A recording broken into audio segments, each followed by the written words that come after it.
Hello everyone.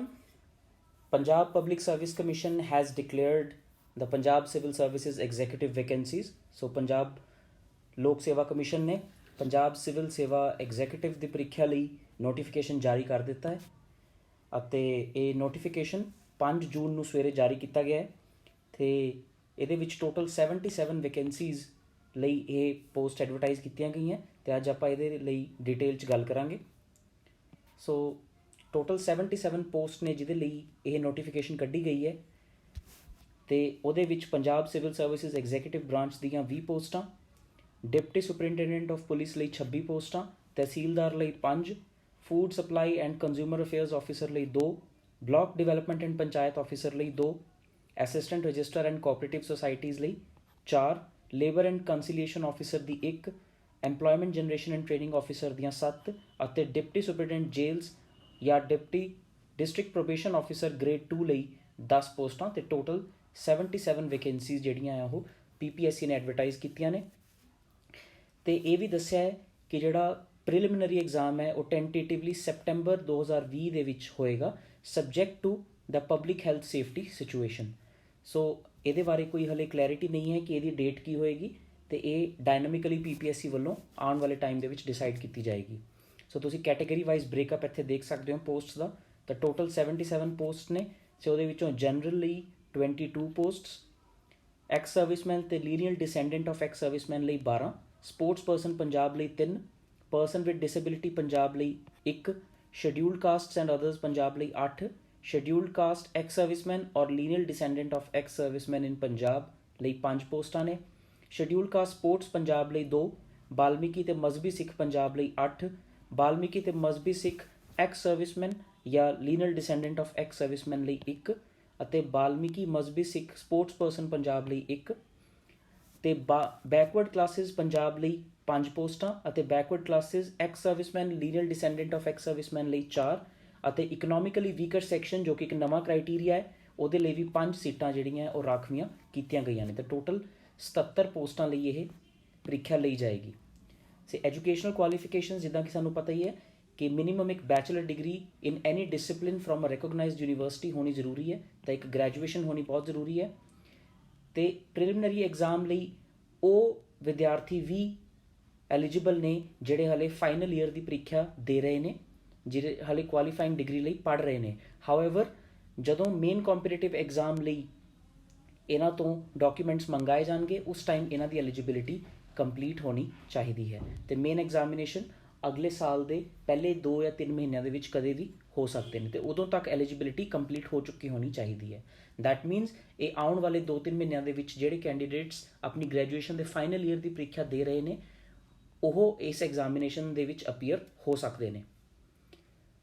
ਤੇ ਦੂਸਰੀ ਜਿਹੜੀ ਮੇਨ ਐਲੀਜੀਬਿਲਿਟੀ ਹੈ ਗ੍ਰੈਜੂਏਸ਼ਨ ਤੋਂ ਇਲਾਵਾ ਉਹ ਇਹ ਹੈ ਕਿ ਪ੍ਰੀਲਿਮਿਨਰੀ ਐਗਜ਼ਾਮ ਵਿੱਚ ਅਪੀਅਰ ਹੋਣ ਲਈ ਪੰਜਾਬੀ ਐਟਲੀਸਟ ਮੈਟ੍ਰਿਕੂਲੇਸ਼ਨ ਐਗਜ਼ਾਮੀਨੇਸ਼ਨ ਲੈਵਲ ਤੱਕ ਪੜ੍ਹੀ ਹੋਣੀ ਜ਼ਰੂਰੀ ਹੈ। ਤੇ ਜੇ ਤੁਸੀਂ ਨਹੀਂ ਪੜ੍ਹੀ ਹੋਈ ਤਾਂ ਉਹਦਾ ਇਲੈਕਟਿਵ ਸਬਜੈਕਟ ਜਾਂ ਉਹਦੀ ਜਿਹੜੀ ਅਲੱਗ ਤੋਂ ਪੰਜਾਬ ਸਕੂਲ ਐਜੂਕੇਸ਼ਨ ਬੋਰਡ ਪ੍ਰੀਖਿਆ ਲੈਂਦਾ ਹੈ ਉਹ ਤੁਹਾਡੀ ਪਾਸ ਹੋਣੀ ਚਾਹੀਦੀ ਹੈ। So matric up to 10th level is compulsory. ਤਾਂ ਇਹ 2 ਜਿਹੜੀਆਂ ਕੰਡੀਸ਼ਨਸ ਨੇ ਉਹ ਐਜੂਕੇਸ਼ਨਲ ਕੁਆਲੀਫਿਕੇਸ਼ਨਸ ਲਈ ਮੈਂਡੇਟਰੀ ਨੇ। ਏਜ ਲਿਮਿਟ ਦੇ ਪੁਆਇੰਟ ਆਫ ਵਿਊ ਤੋਂ ਸਾਰੀ ਜਨਰਲ ਕੈਟੇਗਰੀਜ਼ ਦੇ ਕੈਂਡੀਡੇਟਸ ਲਈ ਮਿਨੀਮਮ 21 ਸਾਲ ਤੇ ਮੈਕਸਿਮਮ 37 ਸਾਲ ਜਿਹੜੀ ਆ ਉਹ ਏਜ ਲਿਮਿਟ ਹੈ ਤੇ ਇਹਦੀ ਕੱਟ ਆਫ ਡੇਟ ਜਿਹੜੀ ਆ ਉਹ 1 ਜਨਵਰੀ 2020 ਹੈ। ਦੈਟ ਮੀਨਸ 1 ਜਨਵਰੀ 2020 ਨੂੰ ਤੁਸੀਂ 21 ਸਾਲ ਤੋਂ ਘੱਟ ਦੇ ਨਹੀਂ ਹੋਣੇ ਚਾਹੀਦੇ ਅਤੇ 37 ਸਾਲ ਤੋਂ ਜ਼ਿਆਦਾ ਦੇ ਨਹੀਂ ਹੋਣੇ ਚਾਹੀਦੇ। ਲੇਕਿਨ ਜਿਹੜੀਆਂ ਇੱਦਾਂ ਦੀਆਂ 2 ਪੋਸਟਾਂ ਨੇ ਜਿਨ੍ਹਾਂ ਲਈ ਫਿਜ਼ੀਕਲ ਕ੍ਰਾਈਟੀਰੀਆ ਮੈਂਸ਼ਨਡ ਹੈ, ਜਿਹੜੀਆਂ ਕਿ DSP ਯਾਨੀ ਕਿ ਡਿਪਟੀ ਸੁਪਰਿੰਟੈਂਡੈਂਟ ਆਫ ਪੁਲਿਸ ਤੇ ਦੂਸਰੀਆਂ ਹੈ ਡਿਪਟੀ ਸੁਪਰਿੰਟੈਂਡੈਂਟ ਜੇਲ੍ਹ ਜਾਂ ਡਿਸਟ੍ਰਿਕਟ ਪ੍ਰੋਬੇਸ਼ਨ ਆਫਿਸਰ ਗ੍ਰੇਡ 2, ਇਹਨਾਂ ਲਈ ਮਿਨੀਮਮ ਏਜ 21 ਸਾਲ ਅਤੇ ਮੈਕਸਿਮਮ ਏਜ 28 ਸਾਲ ਹੈ ਐਜ਼ ਔਨ 1 ਜਨਵਰੀ 2020। ਯਾਨੀ ਕਿ ਜੇ ਤੁਸੀਂ 1 ਜਨਵਰੀ 2020 ਨੂੰ 28 ਸਾਲ ਦੇ ਹੋ ਚੁੱਕੇ ਹੋ ਤਾਂ ਤੁਸੀਂ ਇਹਨਾਂ ਪੋਸਟਾਂ ਲਈ ਐਲੀਜੀਬਲ ਨਹੀਂ ਹੋ ਤੇ ਤੁਹਾਡੀ ਏਜ ਜੇ 1 ਜਨਵਰੀ 2020 ਨੂੰ 21 ਸਾਲ ਤੋਂ ਘੱਟ ਹੈ ਤਾਂ ਵੀ ਤੁਸੀਂ ਅਪਲਾਈ ਨਹੀਂ ਕਰ ਸਕਦੇ। ਬਾਕੀ ਸਾਰੀ ਕੈਟੇਗਰੀਜ਼ ਲਈ ਏਜ ਅਲੱਗ-ਅਲੱਗ ਹੈ। ਤਾਂ ਪੰਜਾਬ ਗਵਰਨਮੈਂਟ ਜਾਂ ਅਦਰ ਸਟੇਟ ਗਵਰਨਮੈਂਟ ਜਾਂ ਗਵਰਨਮੈਂਟ ਆਫ ਇੰਡੀਆ EMPLOYE ਲਈ ਜਿਹੜੀ ਅਪਰ ਏਜ ਲਿਮਿਟ ਹੈ ਉਹ 45 ਸਾਲ ਹੈ। ਦੈਨ ਲੇਕਿਨ ਇਹ age relaxation Punjab police service ਲਈ ਐਪਲੀਕੇਬਲ ਨਹੀਂ ਹੈ। ਦੈਟ ਮੀਨਸ ਜਿਹੜੇ candidate already Punjab police service ਦੇ ਵਿੱਚ ਜਾਂ PPS ਦੇ ਵਿੱਚ ਸਰਵ ਕਰ ਰਹੇ ਨੇ ਤੇ ਉਹ ਇੰਪਰੂਵਮੈਂਟ ਲਈ PCS ਐਗਜ਼ੈਕਟਿਵ ਲਈ ਇਹ ਐਗਜ਼ਾਮ ਦੁਬਾਰਾ ਦੇਣਾ ਚਾਹੁੰਦੇ ਨੇ, ਉਹਨਾਂ ਲਈ ਇਹ ਏਜ ਲਿਮਿਟ ਐਪਲੀਕੇਬਲ ਨਹੀਂ ਹੈ। ਦੈਨ ਜਿਹੜੇ ਸ਼ੈਡਿਊਲਡ ਕਾਸਟ ਤੇ ਬੈਕਵਰਡ ਕਲਾਸਿਸ ਆਫ ਪੰਜਾਬ ਨੇ ਉਹਨਾਂ ਲਈ 33 ਸਾਲ ਅਪਰ ਲਿਮਿਟ ਹੈ। ਤੇ ਜਿਹੜੇ scheduled caste and backward classes in Punjab only in other services except Punjab police service and Punjab prison service, ਉਹਨਾਂ ਲਈ 42 ਸਾਲ ਏਜ ਲਿਮਿਟ ਹੈ। ਦੈਨ ਐਕਸ ਸਰਵਿਸਮੈਨ ਜਿਹੜੇ ਕਿ ਪੰਜਾਬ ਡੋਮਿਸਾਈਲ ਦੇ ਨੇ, ਉਹਨਾਂ ਦਾ ਜਿਹੜਾ ਇਹ ਪੀਰੀਅਡ ਹੈ ਜਿਹੜਾ ਕਿ ਉਹਨਾਂ ਨੇ ਆਰਮਡ ਫੋਰਸਿਸ ਦੇ ਵਿੱਚ ਸਰਵ ਕੀਤਾ ਹੈ, ਉਹ ਉਹਨਾਂ ਦੀ ਏਜ ਵਿੱਚੋਂ ਘਟਾ ਦਿੱਤਾ ਜਾਏਗਾ ਅਤੇ ਰਿਜ਼ਲਟੈਂਟ ਏਜ ਜਿਹੜੀ ਹੈ ਉਹ ਜਨਰਲ ਕੈਟੇਗਰੀ ਦੇ ਬਰਾਬਰ ਹੀ ਮੰਨੀ ਜਾਏਗੀ। ਦੈਨ ਜਿਹੜੀ ਅਪਰ ਏਜ ਲਿਮਿਟ ਵਿਡੋਜ਼, ਡਿਵੋਰਸਡ ਵਿਮਨ ਅਤੇ ਕੁਛ ਹੋਰ ਕੈਟੇਗਰੀਜ਼ ਆਫ ਵਿਮਨ ਲਈ ਉਹ 42 ਸਾਲ ਤੱਕ ਰਿਲੈਕਸਡ ਹੈ। Then physical handicapped of Punjab ਲਈ ਜਿਹੜੀ ਏਜ ਲਿਮਿਟ ਹੈ ਉਹ 47 ਸਾਲ ਤੱਕ ਰਿਲੈਕਸਡ ਹੈ। ਅਤੇ ਇਹ ਇੱਕ ਨੋਟੀਫਿਕੇਸ਼ਨ ਹੈ, ਇਹ ਜਿਹੜੀ ਇੱਕ ਇੰਸਟਰਕਸ਼ਨ ਇਸ ਨੋਟੀਫਿਕੇਸ਼ਨ ਦੇ ਵਿੱਚ ਦਿੱਤੀ ਗਈ ਹੈ ਕਿ 15 ਜਨਵਰੀ 2015 ਨੂੰ ਪੰਜਾਬ ਸਰਕਾਰ ਨੇ ਇੱਕ ਨੋਟੀਫਿਕੇਸ਼ਨ ਕੱਢੀ ਸੀ ਜਿਹਦੇ ਵਿੱਚ ਇਹ ਕਲੈਰੀਫਾਈ ਕੀਤਾ ਗਿਆ ਸੀ ਕਿ ਕਿਸੇ ਵੀ ਪੋਸਟ ਲਈ ਜਦੋਂ ਰਿਕਰੂਟਮੈਂਟ ਕੀਤੀ ਜਾਏਗੀ ਤਾਂ ਪਹਿਲੇ 3 ਸਾਲ ਯਾਨੀ ਕਿ ਪ੍ਰੋਬੇਸ਼ਨ ਪੀਰੀਅਡ ਲਈ ਪਹਿਲੇ 3 ਸਾਲ ਤੱਕ ਜਿਹੜੇ ਕਿ ਆਫਿਸਰਸ ਰਿਕਰੂਟ ਕੀਤੇ ਜਾਣਗੇ ਉਹਨਾਂ ਨੂੰ ਜਿਹੜੀ ਸੈਲਰੀ ਦਿੱਤੀ ਜਾਏਗੀ that will be equal to the minimum of the pay band without any grey pay or any allowance. That means ਸਿਰਫ ਬੇਸਿਕ ਪੇ ਦਿੱਤੀ ਜਾਏਗੀ ਪਹਿਲੇ 3 ਸਾਲ ਤੇ ਮੈਟਰ ਹਲੇ ਕੋਰਟ ਦੇ ਅੰਡਰ ਹੈ, ਸੋ ਇਹ ਅੰਡਰ ਲਿਟੀਗੇਸ਼ਨ ਹੈ ਮੈਟਰ, ਬਟ ਫਿਲਹਾਲ ਲਈ ਇਹੀ ਰੂਲ ਸਟੈਂਡ ਕਰਦਾ ਤੇ ਜਿਹੜੇ ਵੀ ਕੈਂਡੀਡੇਟ ਸਿਲੈਕਟ ਕੀਤੇ ਜਾਣਗੇ ਉਹਨਾਂ ਨੂੰ ਪਹਿਲੇ 3 ਸਾਲ ਤੱਕ ਸਿਰਫ ਬੇਸਿਕ ਪੇ ਹੀ ਪ੍ਰੋਵਾਈਡ ਕੀਤੀ ਜਾਏਗੀ। ਉਸ ਤੋਂ ਬਾਅਦ ਦੇਖਦੇ ਹਾਂ ਸਕੀਮ ਆਫ ਐਗਜ਼ਾਮ। ਤਾਂ ਜਿਹੜਾ ਇਸ ਐਗਜ਼ਾਮ ਦੀ ਸਕੀਮ ਹੈ ਉਹ 3 ਸਟੇਜਸ ਦੇ ਵਿੱਚ ਡਿਵਾਈਡਡ ਹੈ। ਪਹਿਲਾ ਪ੍ਰੀਲਿਮਿਨਰੀ ਐਗਜ਼ਾਮ, ਦੂਸਰਾ ਮੇਨਸ ਐਗਜ਼ਾਮ ਅਤੇ ਮੇਨਸ ਐਗਜ਼ਾਮ ਦਾ ਹੀ ਇੱਕ ਪਾਰਟ ਹੈ ਇੰਟਰਵਿਊ। ਤਾਂ ਬਰੋਡਲੀ ਇਹ 3 ਸਟੇਜਸ ਜਿਹੜੀਆਂ ਨੇ ਇਸ ਐਗਜ਼ਾਮ ਦੀਆਂ ਹਨ। ਪਹਿਲੀ ਸਟੇਜ ਦੀ ਗੱਲ ਕਰਦੇ ਹਾਂ ਤਾਂ ਪਹਿਲੀ ਸਟੇਜ ਹੈ ਪ੍ਰੀਲਿਮਿਨਰੀ ਐਗਜ਼ਾਮ ਜੋ ਕਿ ਸੈਪਟੈਂਬਰ ਦੇ ਵਿੱਚ ਕੰਡਕਟ ਕੀਤਾ ਜਾਏਗਾ। ਇਹਦੇ ਵਿੱਚ 2 ਪੇਪਰਸ ਹੋਣਗੇ, ਪਹਿਲਾ ਪੇਪਰ ਜਨਰਲ ਸਟੱਡੀਜ਼ ਦਾ, ਦੂਸਰਾ ਸਿਵਲ ਸਰਵਿਸਿਜ਼ ਐਪਟੀਟਿਊਡ ਟੈਸਟ ਦਾ। ਅਤੇ ਦੋਨੋਂ ਹੀ ਪੇਪਰ ਸੇਮ ਦਿਨ ਕੰਡਕਟ ਕੀਤੇ ਜਾਂਦੇ ਨੇ, ਇੱਕ ਸਵੇਰ ਦੀ ਸ਼ਿਫਟ ਦੇ ਵਿੱਚ ਅਤੇ ਇੱਕ ਦੁਪਹਿਰ ਦੀ ਸ਼ਿਫਟ ਦੇ ਵਿੱਚ। ਅਤੇ ਦੋਨੋਂ ਪੇਪਰ ਜਿਹੜੇ ਨੇ ਉਹ ਕੰਪਲਸਰੀ ਨੇਚਰ ਦੇ ਨੇ। ਜਨਰਲ ਸਟੱਡੀਜ਼ ਦੇ ਪੇਪਰ ਦੇ ਵਿੱਚ 100 ਕੁਐਸਚਨਸ ਹੋਣਗੇ ਅਤੇ ਹਰ ਕੁਐਸਚਨ 2 ਮਾਰਕਸ ਦਾ ਹੋਏਗਾ, ਤਾਂ ਟੋਟਲ 200 ਮਾਰਕਸ ਦੇ। ਅਤੇ ਸਿਵਲ ਸਰਵਿਸ ਐਪਟੀਟਿਊਡ ਟੈਸਟ ਦੇ ਵਿੱਚ ਟੋਟਲ 80 ਸਵਾਲ ਹੋਣਗੇ ਅਤੇ ਹਰ ਸਵਾਲ 2.5 ਨੰਬਰ ਦਾ ਹੋਏਗਾ, ਤਾਂ ਇਹ ਟੋਟਲ 200 ਨੰਬਰ ਦਾ ਹੈ। ਤਾਂ ਟੋਟਲ 400 ਨੰਬਰ ਦੇ ਵਿੱਚੋਂ ਜਿਹੜੀ ਹੈ ਉਹ ਮੈਰਿਟ ਬਣਦੀ ਹੈ। ਦੋਨੋਂ ਹੀ paper objective type multiple choice questions ਹੋਣਗੇ, ਜਿਹਦੇ ਕਿ 4 ਆਪਸ਼ਨਸ ਹਰ ਇੱਕ ਕੁਐਸਚਨ ਦੇ ਹੋਣਗੇ ਅਤੇ ਅਸਲੀ ਜਿਹੜਾ ਸਹੀ ਸਵਾਲ ਹੈ ਜਵਾਬ ਹੈ ਉਹ ਤੁਸੀਂ ਮਾਰਕ ਕਰਨਾ ਹੋਏਗਾ। ਦੋਨੋਂ ਹੀ ਪੇਪਰ 2 ਘੰਟੇ ਦੀ ਡਿਊਰੇਸ਼ਨ ਦੇ ਹੋਣਗੇ, ਪਰ ਜਿਹੜੇ ਪਰਸਨ ਵਿਦ ਡਿਸੇਬਿਲਿਟੀ ਨੇ ਉਹਨਾਂ ਨੂੰ 40 ਮਿੰਟ ਹਰ ਪੇਪਰ ਦੇ ਵਿੱਚ ਐਕਸਟਰਾ ਦਿੱਤੇ ਜਾਣਗੇ। ਬਹੁਤ ਹੀ ਇੰਪੋਰਟੈਂਟ ਗੱਲ ਇੱਥੇ ਨੋਟ ਕਰਨ ਵਾਲੀ ਇਹ ਹੈ ਕਿ ਇਸ ਐਗਜ਼ਾਮ ਦੇ ਵਿੱਚ ਕੋਈ ਵੀ ਨੈਗੇਟਿਵ ਮਾਰਕਿੰਗ ਨਹੀਂ ਹੈ। ਸੋ ਪ੍ਰੀਲਿਮਿਨਰੀ ਐਗਜ਼ਾਮ ਦੇ ਵਿੱਚ ਕੋਈ ਨੈਗੇਟਿਵ ਮਾਰਕਿੰਗ ਨਹੀਂ ਹੈ। ਉਸ ਤੋਂ ਬਾਅਦ ਕੁਐਸਚਨ ਪੇਪਰ ਜਿਹੜਾ ਹੈ ਉਹ 2 ਭਾਸ਼ਾਵਾਂ ਦੇ ਵਿੱਚ ਪ੍ਰਿੰਟ ਹੋਏਗਾ, ਇੱਕ ਇੰਗਲਿਸ਼ ਅਤੇ ਇੱਕ ਪੰਜਾਬੀ ਦੇ ਵਿੱਚ। ਲੇਕਿਨ ਸਿਵਲ ਸਰਵਿਸ ਐਪਟੀਟਿਊਡ ਟੈਸਟ ਦੇ ਵਿੱਚ ਕੁਝ ਇੱਦਾਂ ਦੇ ਸਵਾਲ ਹੋਣਗੇ ਜਿਹੜੇ ਕਿ ਲੈਂਗੁਏਜ ਪ੍ਰੋਫੀਸ਼ੀਐਂਸੀ ਜਾਂ ਭਾਸ਼ਾ ਦੇ ਉੱਤੇ ਤੁਹਾਡੀ ਪਕੜ ਨੂੰ ਚੈੱਕ ਕਰਨ ਵਾਸਤੇ ਨੇ, ਉਹਨਾਂ ਦੀ ਟਰਾਂਸਲੇਸ਼ਨ ਨਹੀਂ ਕੀਤੀ ਜਾਏਗੀ। ਤਾਂ ਜਿਹੜੇ ਇੰਗਲਿਸ਼ ਦੀ ਪ੍ਰੋਫੀਸ਼ੀਐਂਸੀ ਟੈਸਟ ਕਰਨ ਵਾਲੇ ਕੁਐਸਚਨ ਨੇ ਉਹ ਪੰਜਾਬੀ ਦੇ ਵਿੱਚ ਟਰਾਂਸਲੇਟ ਨਹੀਂ ਹੋਣਗੇ। ਦੈਨ ਇਹਦਾ ਸਾਰਾ ਸਿਲੇਬਸ ਜਿਹੜਾ ਹੈ ਉਹ ਅਪੈਂਡਿਕਸ 2 ਦੇ ਵਿੱਚ ਹੈ, ਜਿਹੜਾ ਕਿ ਆਪਾਂ ਥੋੜ੍ਹੀ ਦੇਰ ਤੱਕ ਦੇਖਾਂਗੇ। ਐਂਡ ਕੈਂਡੀਡੇਟਸ ਜਿਹੜੇ ਮੇਨਸ ਐਗਜ਼ਾਮ ਲਈ ਕਾਲ ਕੀਤੇ ਜਾਣਗੇ ਉਹ ਟੋਟਲ ਵੈਕੈਂਸੀਜ਼ ਦਾ 13 ਗੁਣਾ ਕੈਂਡੀਡੇਟਸ ਜਿਹੜੇ ਨੇ ਉਹ ਇਸ ਐਗਜ਼ਾਮ ਨੂੰ ਕਲੀਅਰ ਕਰਨਗੇ। ਤਾਂ ਫੋਰ ਐਗਜ਼ਾਮਪਲ ਆਪਾਂ ਦੇਖਿਆ ਸੀ ਕਿ ਜਨਰਲ ਕੈਟੇਗਰੀ ਦੇ ਵਿੱਚ ਟੋਟਲ 22 ਕੈਂਡੀਡੇਟਸ ਨੇ, ਤਾਂ ਇਹਦਾ ਮਤਲਬ ਇਹ ਹੈ ਕਿ 22 ਗੁਣਾ 13 ਤਾਂ ਇਹ ਟੋਟਲ 286 ਦੇ ਕਰੀਬ ਕੈਂਡੀਡੇਟਸ ਨੇ। ਤਾਂ ਸਿਰਫ 286 ਕੈਂਡੀਡੇਟ ਨੇ ਜਿਹੜੇ ਉਹ ਮੇਨਸ ਐਗਜ਼ਾਮ ਲਿਖਣ ਲਈ ਐਲੀਜੀਬਲ ਹੋਣਗੇ।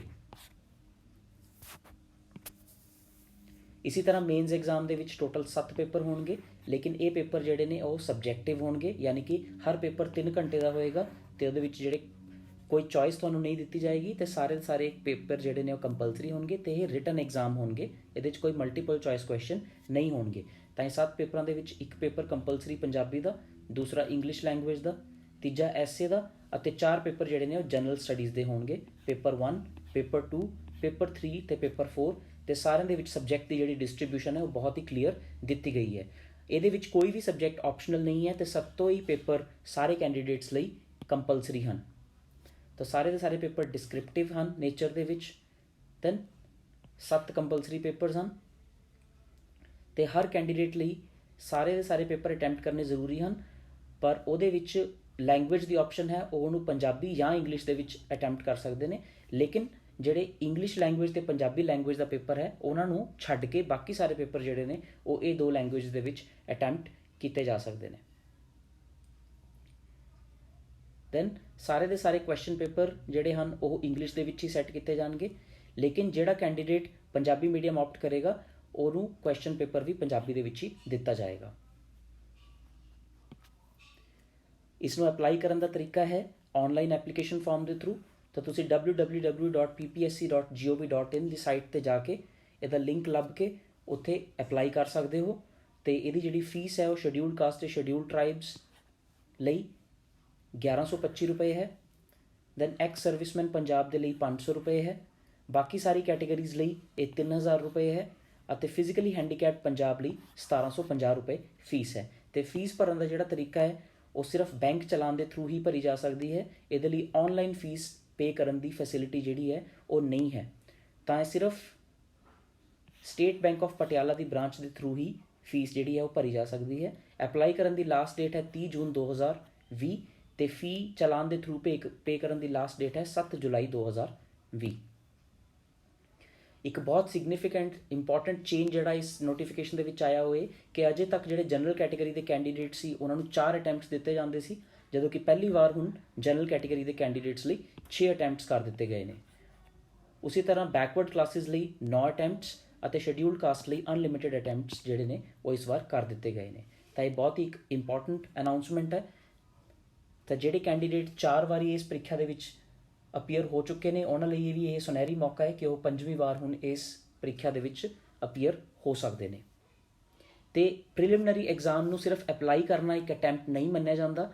ਪ੍ਰੀਲਿਮਿਨਰੀ ਐਗਜ਼ਾਮ ਦੇ ਵਿੱਚ ਤੁਸੀਂ ਅਪਲਾਈ ਕਰਤਾ ਅਤੇ ਘੱਟੋ ਘੱਟ ਇੱਕ ਐਗਜ਼ਾਮ ਦੇ ਵਿੱਚ ਤੁਸੀਂ ਅਪੀਅਰ ਹੋ ਜਾਂਦੇ ਹੋ, ਸਿਰਫ ਤਾਂ ਹੀ ਉਹ ਇੱਕ ਅਟੈਂਪਟ ਗਿਣਿਆ ਜਾਂਦਾ, ਅਦਰਵਾਈਜ਼ ਉਹ ਅਟੈਂਪਟ ਨਹੀਂ ਗਿਣਿਆ ਜਾਂਦਾ। ਐਕਸ ਸਰਵਿਸਮੈਨ ਕੈਟੇਗਰੀ ਲਈ ਅਜੇ ਵੀ 4 ਹੀ ਅਟੈਂਪਟ ਵੈਲਿਡ ਨੇ। ਤਾਂ ਹੁਣ ਸਿਲੇਬਸ ਦੇ ਉੱਤੇ ਨਿਗਾਹ ਮਾਰਦੇ ਹਾਂ। ਤਾਂ ਪ੍ਰੀਲਿਮਿਨਰੀ ਐਗਜ਼ਾਮ ਦੇ ਸਿਲੇਬਸ ਦੇ ਲਈ ਪੇਪਰ 1 ਦੇ ਵਿੱਚ ਜਿਹੜਾ ਕਿ ਜਨਰਲ ਸਟੱਡੀਜ਼ ਦਾ ਪੇਪਰ ਹੈ ਉਹਦੇ ਵਿੱਚ ਟੋਟਲ 9 ਸਬਜੈਕਟਸ ਜਾਂ 9 ਏਰੀਆਜ਼ ਨੇ ਜਿਨ੍ਹਾਂ ਦੇ ਵਿੱਚੋਂ ਕੁਐਸਚਨ ਪੁੱਛੇ ਜਾਣਗੇ। ਪਹਿਲਾ ਹੈ ਜਨਰਲ ਸਾਇੰਸ। ਤਾਂ ਜਨਰਲ ਸਾਇੰਸ ਦੇ ਵਿੱਚ ਫਿਜ਼ਿਕਸ, ਕੈਮਿਸਟਰੀ ਅਤੇ ਜੋਗ੍ਰਾਫੀ ਦੇ ਵਿੱਚੋਂ 10th ਕਲਾਸ ਤੱਕ ਦੇ ਲੈਵਲ ਤੱਕ ਦੇ ਕੁਐਸਚਨ ਜਿਹੜੇ ਨੇ ਉਹ ਪੁੱਛੇ ਜਾਂਦੇ ਨੇ। ਦੈਨ ਐਨਵਾਇਰਮੈਂਟਲ ਸਟੱਡੀਜ਼ ਦੇ ਵਿੱਚੋਂ, then political theory and international order, ਫਿਰ ਇੰਡੀਅਨ ਪੋਲਿਟੀ ਦੇ ਵਿੱਚੋਂ ਕੁਐਸਚਨ ਪੁੱਛੇ ਜਾਂਦੇ ਨੇ। ਦੈਨ ਹਿਸਟਰੀ ਆਫ ਇੰਡੀਆ ਦੇ ਵਿੱਚ ਜਨਰਲੀ ਏਨਸ਼ੀਅੰਟ ਇੰਡੀਆ, ਫਿਰ ਮਿਡੀਵਲ ਇੰਡੀਆ ਅਤੇ ਫਾਈਨਲੀ ਮਾਡਰਨ ਇੰਡੀਆ। ਉਸ ਤੋਂ ਬਾਅਦ ਵਰਲਡ ਹਿਸਟਰੀ ਦੇ ਵਿੱਚੋਂ ਵੀ, ਤਾਂ ਹਿਸਟਰੀ ਨੂੰ ਆਪਾਂ 4 ਪੋਰਸ਼ਨਸ ਦੇ ਵਿੱਚ ਡਿਵਾਈਡ ਕਰ ਸਕਦੇ ਹਾਂ। ਇਹ ਵੀ ਸਾਰਾ ਪ੍ਰੀਲਿਮਿਨਰੀ ਐਗਜ਼ਾਮ ਦਾ ਸਿਲੇਬਸ ਹੈ। ਦੈਨ ਇੰਡੀਅਨ ਇਕੋਨਮੀ ਦੇ ਵਿੱਚੋਂ ਸਵਾਲ ਪੁੱਛੇ ਜਾਂਦੇ ਨੇ। ਜੋਗ੍ਰਾਫੀ ਦੇ ਵਿੱਚੋਂ ਇੰਡੀਅਨ ਜੋਗ੍ਰਾਫੀ, ਫਿਜ਼ੀਕਲ ਜੋਗ੍ਰਾਫੀ ਅਤੇ ਹਿਊਮਨ ਜੋਗ੍ਰਾਫੀ ਤਿੰਨਾਂ ਦੇ ਹੀ ਵਿੱਚੋਂ ਸਵਾਲ ਪੁੱਛੇ ਜਾ ਸਕਦੇ ਨੇ। 8ਵਾਂ ਹੈ current events of national and international importance, ਜੋ ਕਿ ਤਕਰੀਬਨ ਪਿਛਲੇ 1 ਸਾਲ ਤੱਕ ਦੇ ਪੁੱਛੇ ਜਾਂਦੇ ਨੇ। ਫਿਰ ਪੰਜਾਬ ਦੀ ਜੀਕੇ, ਪੰਜਾਬ ਦੇ ਵਿੱਚ ਪੰਜਾਬ ਦੀ ਜੋਗ੍ਰਾਫੀ, ਪੰਜਾਬ ਦੇ ਲੋਕ, ਇੱਥੇ ਦਾ ਸੋਸਾਇਟੀ ਅਤੇ ਕਲਚਰ, ਫਿਰ ਪੰਜਾਬ ਦੀ ਹਿਸਟਰੀ ਅਤੇ ਪੰਜਾਬ ਦੀ ਇਕੋਨਮੀ, ਇਹਨਾਂ ਦੇ ਵਿੱਚੋਂ ਵੀ ਕਾਫੀ ਹੱਦ ਤੱਕ ਸਵਾਲ ਪੁੱਛੇ ਜਾਂਦੇ ਨੇ। ਪੇਪਰ 2 ਜਿਹੜਾ ਕਿ ਸਿਵਲ ਸਰਵਿਸਿਜ਼ ਐਪਟੀਟਿਊਡ ਟੈਸਟ ਹੈ, ਇਹਦੇ ਵਿੱਚ ਜਨਰਲੀ ਲੈਂਗੁਏਜ ਜਿਹੜੀ ਕਿ ਪੰਜਾਬੀ ਅਤੇ ਇੰਗਲਿਸ਼ ਨਾਲ ਰਿਲੇਟਿਡ ਕੁਐਸਚਨ ਹੁੰਦੇ ਨੇ। Then interpersonal skills including communication skills ਦੇ ਉੱਤੇ ਕੁਐਸਚਨ ਨੇ। ਫਿਰ logical reasoning, analytical and mental ability ਦੇ ਉੱਤੇ ਕੁਐਸਚਨ ਨੇ। ਬੇਸਿਕ ਨਿਊਮੈਰੀਕਲ ਸਕਿੱਲਸ ਦੇ ਉੱਤੇ ਕੁਐਸਚਨ ਨੇ ਅਤੇ ਡਾਟਾ ਐਨਾਲਿਸਿਸ ਦੇ ਉੱਤੇ ਵੀ ਕੁਐਸਚਨ ਪੁੱਛੇ ਜਾਂਦੇ ਨੇ। ਹਾਲਾਂਕਿ ਇਹ ਜਿਹੜੀ ਲਿਸਟ ਹੈ ਇਹ ਇੰਡੀਕੇਟਿਵ ਹੈ ਅਤੇ ਇਸ ਤੋਂ ਆਈਡੀਆ ਲੈ ਕੇ ਕੁਝ ਸਵਾਲ ਇਸ ਤੋਂ ਬਾਹਰ ਵੀ ਹੋ ਸਕਦੇ ਨੇ।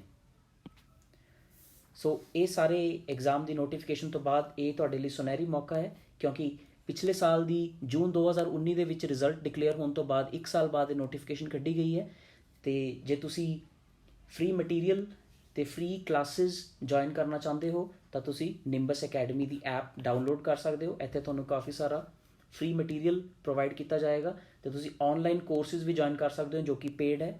ਉਸ ਤੋਂ ਇਲਾਵਾ ਤੁਸੀਂ ਟੈਲੀਗ੍ਰਾਮ ਚੈਨਲ ਨੂੰ ਜੁਆਇਨ ਕਰ ਸਕਦੇ ਹੋ ਜਾਂ ਫਿਰ ਵਟਸਐਪ 'ਤੇ ਇਸ ਨੰਬਰ ਦੇ ਉੱਤੇ ਵੀ ਮੈਸੇਜ ਕਰ ਸਕਦੇ ਹੋ ਤਾਂ ਕਿ ਤੁਸੀਂ ਸਾਰੇ ਦੇ ਸਾਰੇ ਕੰਟੈਂਟ ਦਾ ਲਾਭ ਉਠਾ ਸਕੋ। ਸੋ ਆਲ ਦਾ ਬੈਸਟ ਫਰੈਂਡਸ, ਥੈਂਕ ਯੂ।